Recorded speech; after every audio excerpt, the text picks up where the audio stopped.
Hi, everyone. Welcome to our afternoon meeting. We're glad that you could be here. We will get started in just a couple of minutes.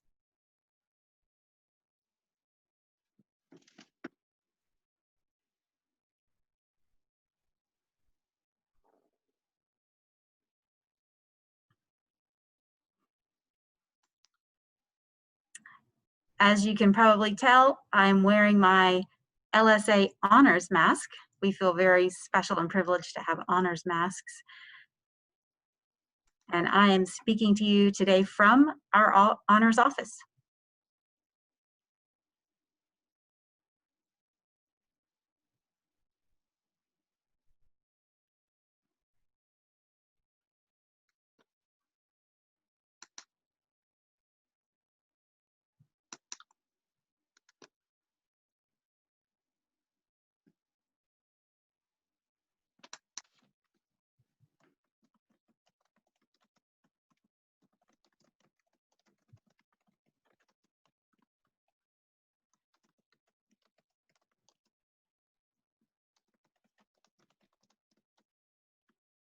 Right now, we have 4 out of our 5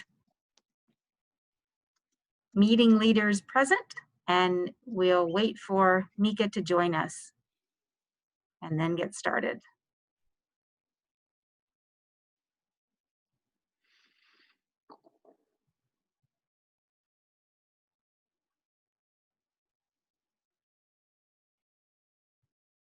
We'll also be joined by some additional people, and we're waiting for them to add themselves to our room.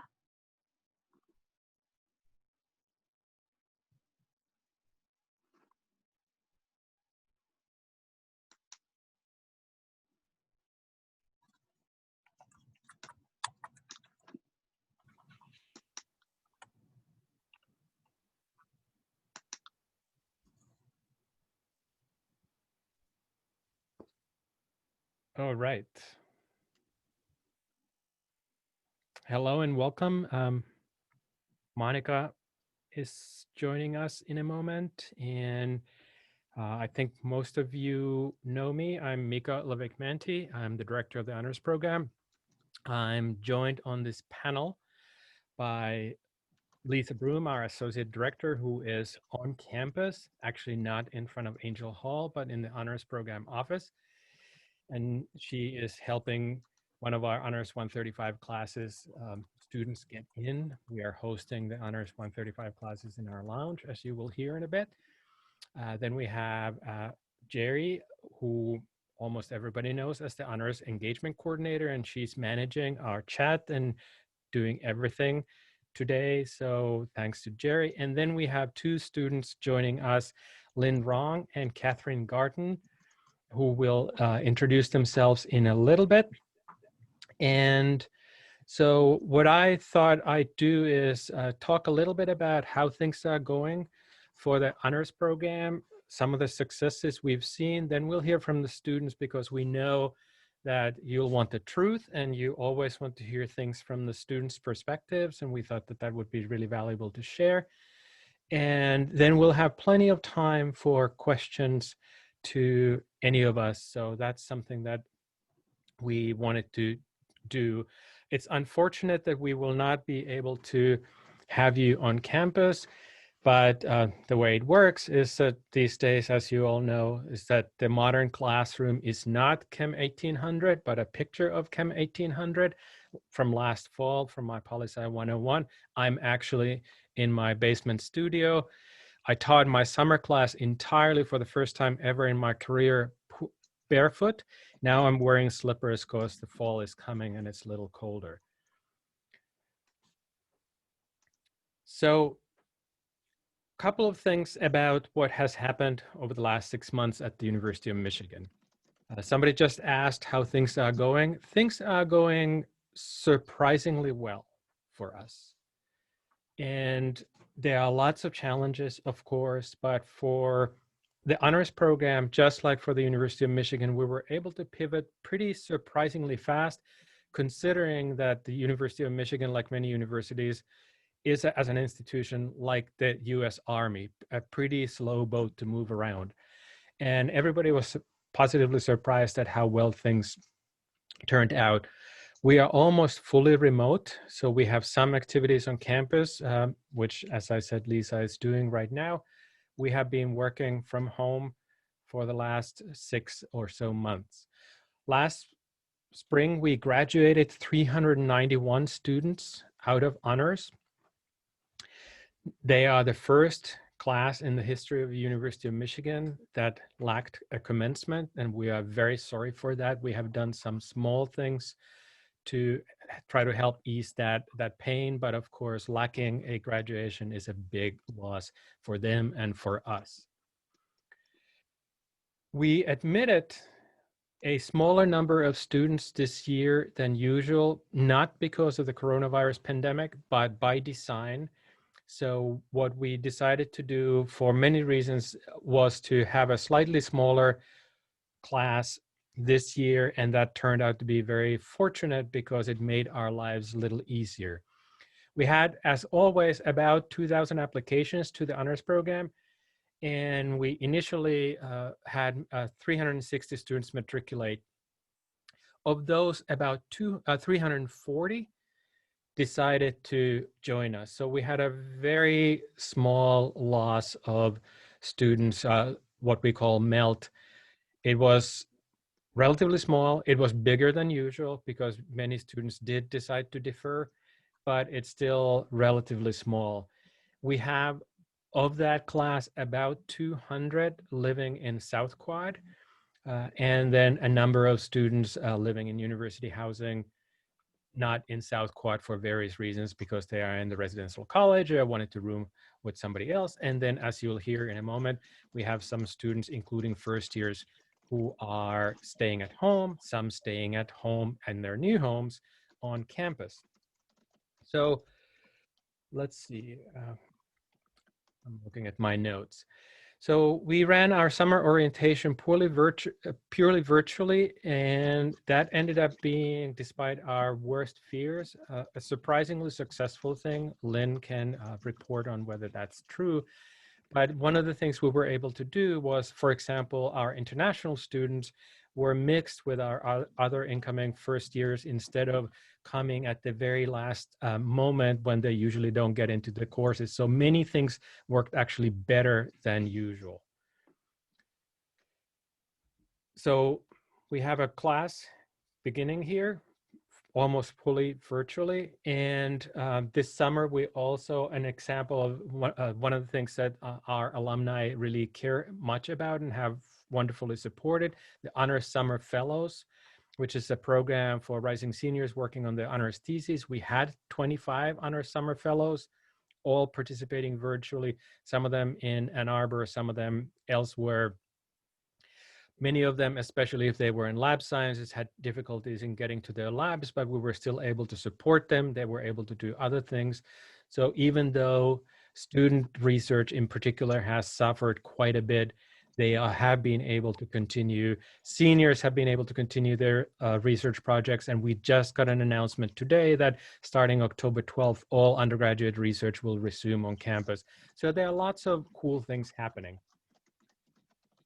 As you may know, if you followed the news about Michigan or even national news, there have been lots of things happening on campus. Of course, COVID management for all universities this fall has been an interesting open question. We are positively surprised at the numbers. We've also had our own little local flavors of the challenges. For example, the graduate student instructors went on a strike a couple of weeks ago in order to protest the university's handling of COVID. We have had a faculty vote of non-confidence, a narrowly passing in presidential a proposed faculty non-confidence vote on the university's handling of the pandemic did not pass, but there's a lot of fractiousness on campus between faculty, among students, among graduate students, among staff, because these are as we all know, using this this overused phrase, unprecedented times. So that's kind of where we are right now. And instead of me telling you tales about what's going on, I thought I'd introduce our students. We'll begin with Lynn. Lynn has had an interesting path from various large cities to a cool city. Lynn is a first-year student from Beijing. She spent her high school in New York and now has realized that the best place to be is in Ann Arbor. So, Lynn, why don't you talk a little bit about what the experience of coming to Michigan, literally and figuratively, has been like for you? Yes. Hi, my name is Lynn, and I did attend the honors orientation, Mika, and it was amazing. Um, I so my official U of M experience starts in July. I kind of want to push back and start talking about myself in January of 2020 because I thought it was an interesting path I got here. So January, I was in Beijing, and I was attending my friend's birthday, and his 18th birthday was made small because of the COVID. So I thought to myself, my birthday's in June. Thank God mine won't be during COVID-19. And then mid-January, I flew back to New York. And February 1st or 2nd, all the flights were canceled. So I thought to myself, thank God I was in New York City. What a safe place. There was 0 case reported at that time. And then March, all my high school was closed. All of the high school in New York City, I think most of them were closed. But there was a good thing. I received my college admissions letter. And I was really, really excited because I got into a college that I really loved. I toured, and I think it was one of my dream schools. And then afterwards, I got U of M's acceptance letter. And I made the reasonable decision that anyone would make. I came to U of M. And so I didn't tour U of M. I never came to Michigan before that. So it was a really sudden decision. I thought I would go back to China first in the summer and then come back. And in April and May, I realized that won't happen. So I decided to enroll in the summer STAR program in honors. And that was a really fun experience for me. I really had a lot of fun there. The classes were really interesting. I think it's way more interesting than high school for me.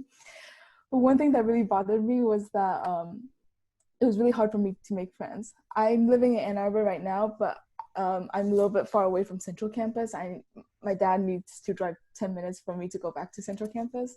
So I can barely meet people, and it's really hard to make meaningful relationship with people I've only met once or twice. And so yeah, as a Chinese student, we usually bond by drinking boba. So once or twice I would ask someone on WeChat, hey, do you want to go drink boba with me? And so I met with someone at the boba shop. And when I poked the straw into my boba, I realized that you can't drink boba with masks on. So I felt like that moment, the distance between the boba and my mouth is as far as the distance between me and my new friendship. And so a month ago, WeChat was getting banned, or like they said they were gonna ban WeChat. And at that moment, I felt like my old friendship is also being cut off. So this has been really difficult for me because I am really scared that I would end up lonely. But other than that, Zoom classes has been fine. I like being able to see the name beneath everyone's screen. And I think that should be a new invention. We should have name tags on us. But it's the best alternative we have right now, and I'm really glad I have this alternative. But I really wish that COVID-19 could go away soon and everything will be better. Yeah, that's my backstory. Thank you, Lynn. Lynn was in my summer class, and she did incredibly well and was very engaged. And one of the cool examples about her experience, at least as an instructor, was that it was fully asynchronous, fully online class, and she did a group project with a person she met online in class and did a fantastic project. So that was really interesting. So our next guest is from the other spectrum of the college career. Catherine Garton is the third person in her family to go through honors program. Catherine is a senior, and she has been with us since the beginning. She is also one of our Honors 135 instructors. Honors 135s are classes that are taught by our rising seniors. She's teaching, I think, one of the coolest Honors 135 classes ever. It's a class on intellectual humility, and I'm particularly excited about it. So, Catherine, how has the experience been for you? Thanks, Mika. Hi, everyone. So I'm Catherine. As Mika said, I'm a senior.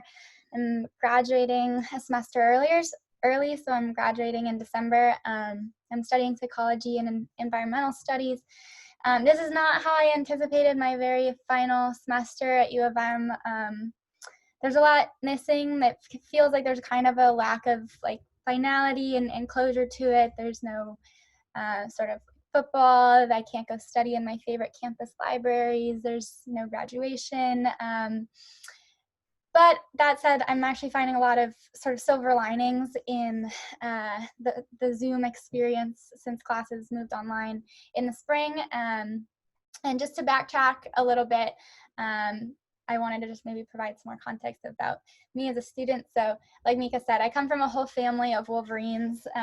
Last week, Jerry called it the Garton Mafia, which I thought was very flattering. So both my two older brothers went through the honors program themselves, and my dad's a faculty member here. So I was born and raised in Ann Arbor, and I just have so much love for this town and this university and the honors program. It has a very special place in my heart. And I actually really appreciated the opportunity to do this event because it's sort of given me an opportunity to reflect on the honors program and how it's been part of my college experience. Two of my housemates right now, I actually met on day one of honors orientation, the summer before my freshman year. So and that South Quad life too, I never really got off the block. I live right behind South Quad on Packard Street. So it's been a tight-knit community, and now I'm doing my honors thesis and getting to teach an honors 135 course, which is by far my favorite thing that I'm doing this semester. It's just such a cool experience. So much appreciation for honors. My academic path has been pretty windy over the past 3 years. I changed my major 6 times, really just trying to live up to the ideal of a diverse liberal arts education. But I studied at Camp Davis, I studied at the Biostation, I did the Michigan and Washington program.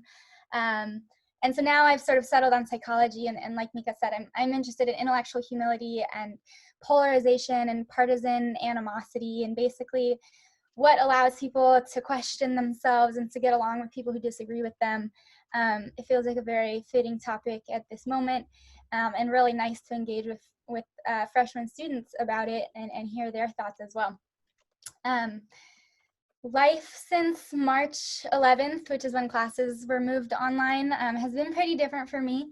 And I know that date in my memory because it's the same day that I tore my ACL in the spring, which is kind of a big deal for me because I'm a rock climber and I love to play soccer and volleyball, and sports have always been a big part of my identity. But for that reason, the Zoom classes have really been almost an upside for me because I didn't have to wander around campus in my crutches, and I could just elevate my leg and watch from my bed, which is pretty nice. But yeah, some of the silver linings first really has, I mean, for one, I love being in pajamas during class. That's very real for me. I like being able to walk to the kitchen and make my lunch whenever I'm hungry and not stress about packing lunches in the morning. I think it's really cute and intimate that I can see my professors' bedrooms behind them as they teach. It really humanizes them in a way.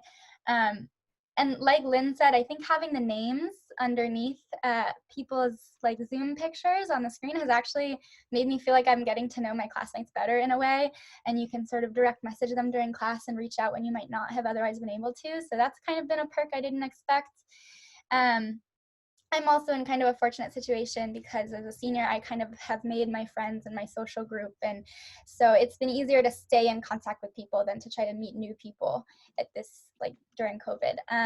Some of the more negative things though about COVID have definitely been just, there's some stressors on campus of just constant COVID scares. someone, always like a friend of a friend, having some sort of test or some sort of symptom and needing to get tested, and different people getting quarantined. And that's just added some uncertainty to life. I'm also, with my Honors 135 course, I have some students who have had to join remotely, and it's kind of a lot to deal with people on the screen and people in front of me in the classroom. I have one student, this just goes to show how extraordinary the circumstances are right now, who is having to drive 9 hours to and from just to get to my class. They're living out of state right now, but because of having to attend classes in person, they're basically driving 18 hours just on Mondays just to attend my class. So it's just, there's really some weirdness about this whole situation, and extracurriculars have really taken a beating too. But the last thing I'll just say as I'm sort of wrapping up is that I have really been heartwarmed by people's creativity at the same time during sort of quarantine and pandemic. When I go for walks for the sake of sanity, I have never seen the Law Quad like more populated with people who have brought their blankets out to study. And there's people in the art with lawn chairs, just like managing to hang out. And the campus is different, but it's like very much alive. People managing to find a way to still see their friends and have a good time. So that's kind of been my experience. Thank you, Catherine and Lynn. So one of the things that came up earlier as a question is that about classes. So about 78% of our classes are fully remote. Some are fully asynchronous. Like my class, it was a summer class like that, and I decided to repeat it for the fall. I have about, out of the 95 students, about 12, almost 12, are 12 time zones away, and they are very happy to have a fully asynchronous class. But many, there's of course much value to synchronicity. Like this, we can have a conversation among ourselves. So most of those remote classes actually have some synchronous elements. And then about 20% of the classes are either in person or hybrid. And every class has to have a remote option because we have, as Catherine has had this week, and some of her fellow Honors 135 instructors have had students who are either quarantined because their roommate tests positive or they themselves test positive. So this is a new modality for us. And one thing I can say, having watched our student instructors struggle with these issues, they've done it much better than some of my faculty colleagues. So, it's a big challenge. We're making it up as we go. But for the most part, as Catherine said, the sort of the patience and flexibility of everybody and making things happen, being creative about it, has been really wonderful. So we'll have lots of time for questions. A couple of the things I wanted to say is that this event is for our most loyal and wonderful and generous donors. But this is not a fundraising event. We have decided in Honors not to have, to put our development on hold. We are incredibly grateful to those of you who have continued to support us. We know that these are economically uncertain times for everybody, so we are particularly appreciative of that, but we are not asking for anything for Honors right now. We have weathered the circumstances surprisingly well, as has the university, despite initial great concerns. We do have a spending freeze and a hiring freeze, but at the moment, the economic picture looks better than feared. We do want to say that if anybody is interested in engaging in philanthropy for University of Michigan students, it would be to support the university-wide, not honors-wide, ways of supporting students who need it the most. As we all know, COVID-19 has hurt everybody, but it has not hurt everybody in equal ways. And so there are some students who have really great difficulties in accessing internet. We've had students whose families have gone homeless. I've had advising meetings with students whose new bedroom is the family's laundry room.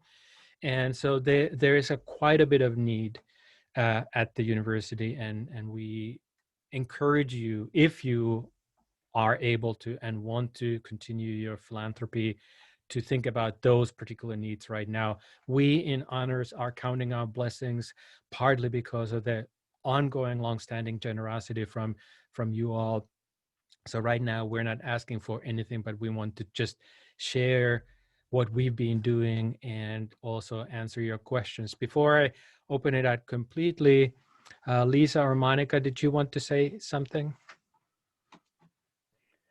Hi, everyone. My name is Monica Philipp. I'm a 2014 LSA grad myself, but I've worked for the university ever since. Typically, my job consists of traveling out to the West Coast and meeting with our alumni and donors, but I also have the privilege of being the liaison for the honors program. So just to echo Mika's beautiful points about philanthropy, thank you, thank you, thank you. We are so fortunate to be in the position we currently are in, but there is a great amount of need out there, especially for our students. It's no surprise that those who are already in the most difficult financial situations have been profoundly affected. So 2 funds I'll just point out. One is the LSA Fund for Need-Based Student Support. That's traditional scholarships, and that's going to students who may not be able to afford to come to Michigan if they didn't have these scholarship dollars. As for these emergencies that were unforeseen for internet and laptops and things of the sort, the LSA Student Emergency Fund is a great place to direct some attention and dollars. They're doing amazing work in supporting our students in a well-rounded way. So even if you're not interested in supporting right now, thank you for joining us, and thank you for giving in the past. It's really, that's why we're in the position we're in right now. So any questions about giving, you'll hear from me later, but thank you. I'll just add my thanks to Mika's and Monica's. We so appreciate your support and your thinking of our students. It's been a very interesting experience, but a good one, being able to be very present for students during summer orientation, regular advising as the semester kicked off, and now here in the office helping students start an in-person class. So I have not much other than positive things to report. Yeah, campus is quite weird. It feels both normal and very not normal. So the density in buildings is very low by design, and so it's weird to be in the office. When we're in the office, it's usually one of the staff, and then like Catherine, and then her 9 students, and it's both interesting and kind of surreal, but very interesting all together. So if you have any questions, feel free to add them to the chat. And if we got tons, Jerry will manage them. But if not,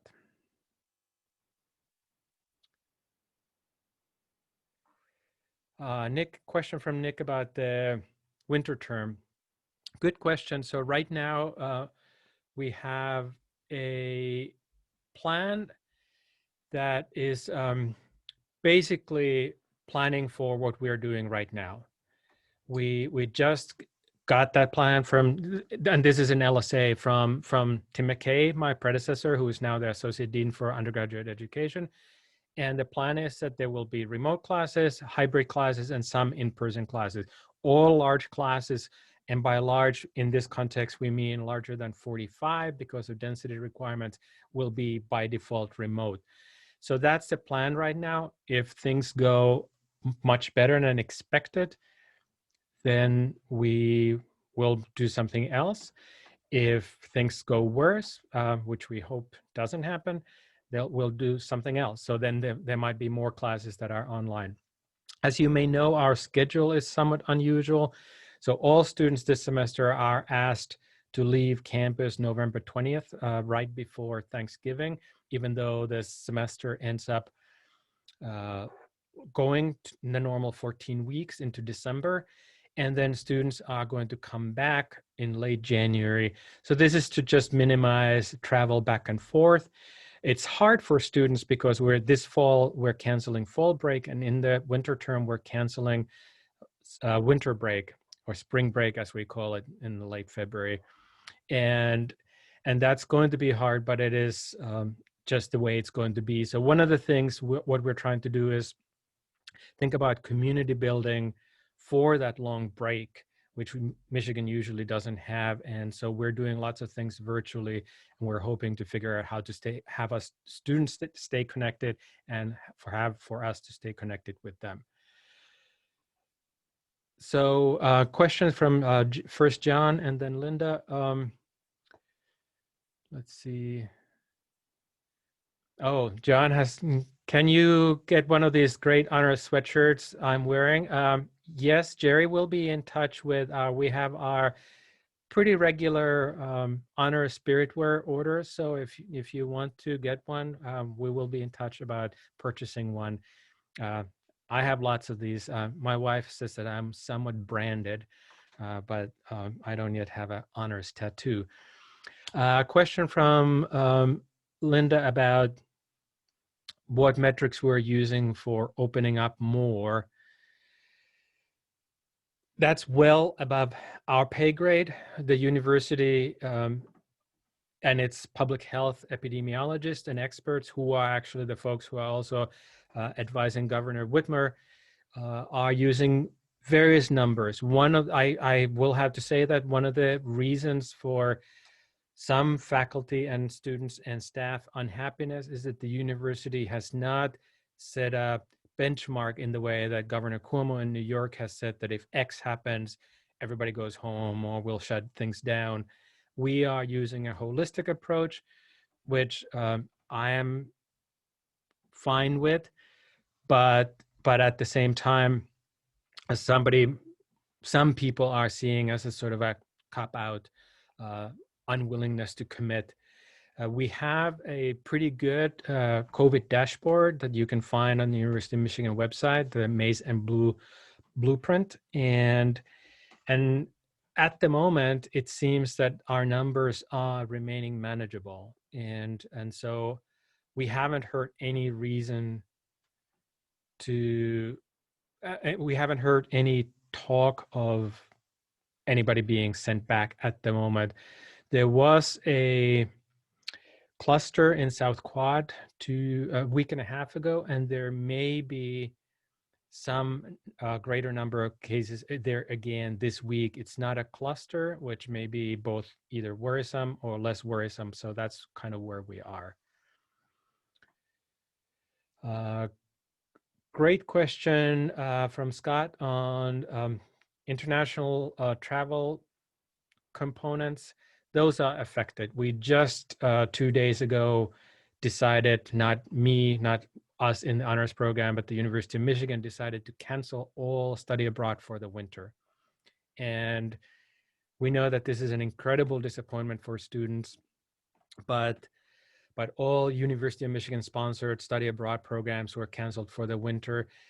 The situation might be much better right now, although if you look at the European numbers where they are clearly having a second wave, don't suggest that.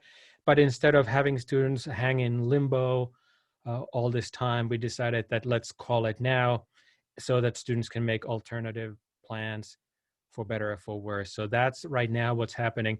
Students are allowed to participate in third-party programs, but the University of Michigan at the moment at least has a travel restriction. So we do not endorse and will not support students going abroad either for research or study abroad purposes. But if students choose to and are able to do that for themselves, we will not prevent them from doing that.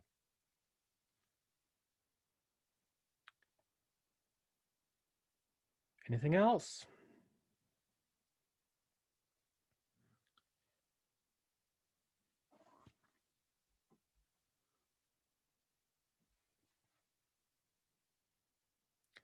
For next year, do we anticipate enlarging the numbers in the honors class? And what factors are most important in an applicant? So that's a great question. Jerry's going to answer that in writing, but I'm also going to answer that in person. So we are hoping to get back to the slightly larger, so about an incoming class of about 400. And we have no reason to not do that. The reasons for the smaller cohort was that we were going to move to 2-day summer orientation. And so just for the logistical reasons, we wanted to go smaller, which ended up, as I said, being very convenient for for this poorly online orientation. What we are hoping to do next year, regardless of the modality, because we don't know what the situation in spring and summer is going to be, is that we'll have a standard class. What we're looking for is what we always look for in our students. Not just academic success by the conventional unreliable metrics, which I don't believe at all, which is standardized test scores, but academic curiosity, demonstrated interest in a variety of things. You heard both from Lynn and Catherine about their interest. Catherine is a great example. We love 6 different majors. Probably not next March. We don't want you to we don't want you to be thinking about 6 majors, but we want people who are intellectually curious, who have both focus, but also are sort of diverse in lots of different ways. And so the metrics are going to be, and the criteria are going to be pretty much the same. We want people who are curious, who have broadly academic interests. So it doesn't have to be just research experience. We're interested in students who have civic engagement of various kinds. And I happen to know both Catherine and Lynn have great examples of that. So Lynn has been in basically running a program for students in China for many years. Catherine has been involved in the Citizens Climate Movement in Ann Arbor since high school. And we value those kinds of things. We don't obviously have any kind of political litmus test on student perspectives. We want them to be engaged in civic ways. And some of you have heard me talk about our new honors in engaged liberal arts graduation standard. So you can graduate with honors without writing a thesis, but by engaging in some kind of civic engagement or leadership activity and integrating that with high quality academics. So those are the kinds of things that we will continue to look for in our students. We want students who don't just want to go through college checking boxes on their way to 99th percentile on the MCAT or the LSAT. Our students get scores like that, but that's because it's not their goal, but because they pursued their lives in lots of interesting ways.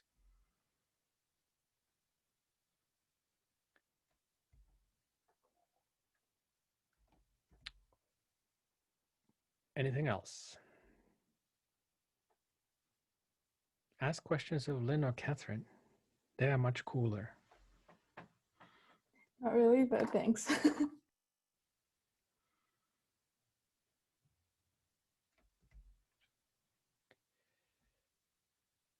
Well, we are very happy to have been able to provide this for you. One of the problems about webinars is that we don't see you. But because we sent this invitation to 300 people, fully understanding that 3 o'clock on a Wednesday afternoon is hit and miss. John, is football really restarting for the, and students cannot go. So the stadium is going to be empty. There are lots of views about the value of whether starting football. Again, like so many things about this pandemic, there are reasonable concerns on all kinds of sides. I've gotten to know some of the football players quite well, and they are lovely students. And there's a student who is a first-year graduate student who is he has a 5th-year eligibility because he redshirted, and he's desperate to play one more time against Ohio State. He's a wonderful guy, and I sympathize with him. I also worry a little bit about what is happening to not just, students, even if they don't go to the stadium, but like think of Halloween. Michigan plays Michigan State on Halloween. The potential for really bad things is pretty great. And although our students are mainly very responsible, sometimes they are not.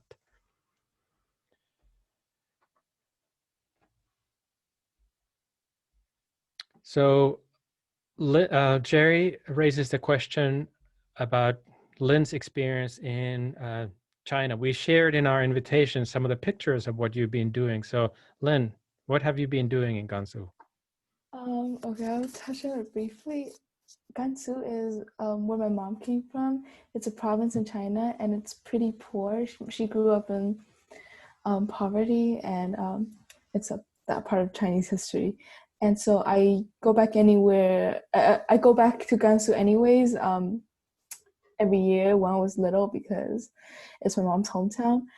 And since middle school, I've been bringing people back and teaching students their English and math because my English is slightly better since I went to international school in China. And we really wanted to bring something to where I came from. And I really love my students. I've been doing this for 7 years. And if we were going to go back this year too, but unfortunately due to COVID, we couldn't. But yeah, it's something I've been doing. And just bragging a little bit, we usually teach 200 students to 300 students each year. So yes. That's pretty awesome. To start something like that at middle school, I don't want to share at all what I did when I was in middle school, but that's... I had a lot of help from adults too. It's not just me, a middle schooler, making everything. But yeah. Yeah, I wasn't involved with adults, and I wasn't doing anything civically meaningful or commendable. Let's just put it like that. So these are the kinds of students we have.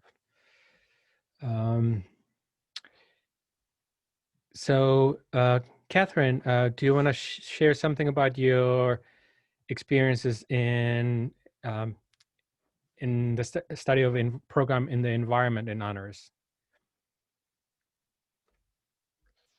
Yeah, sure. So basically my sort of time working on climate action is kind of what actually propelled me towards psychology, which is what I'm doing, which is sort of the department in which I'm doing my honors thesis.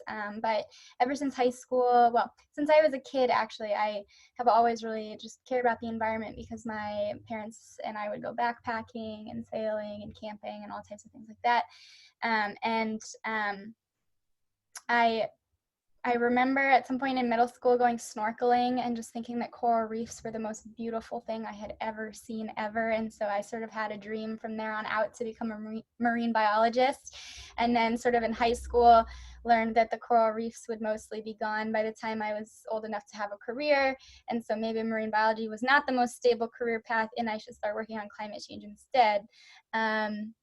Which was sort of the culprit of the dying coral reefs.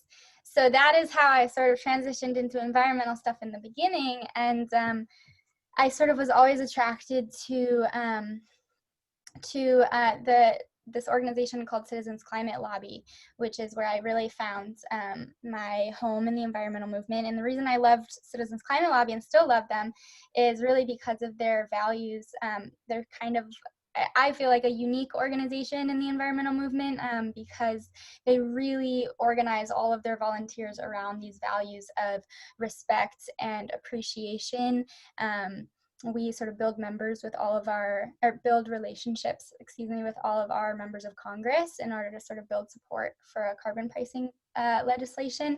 And it's so important to just work with everyone, no matter what, where they stand on either side of the political aisle. And I really appreciated that sort of focus on bipartisanship and respect and appreciation and pragmatism and optimism and all of these things that felt really hard to attain sometimes in the climate movement.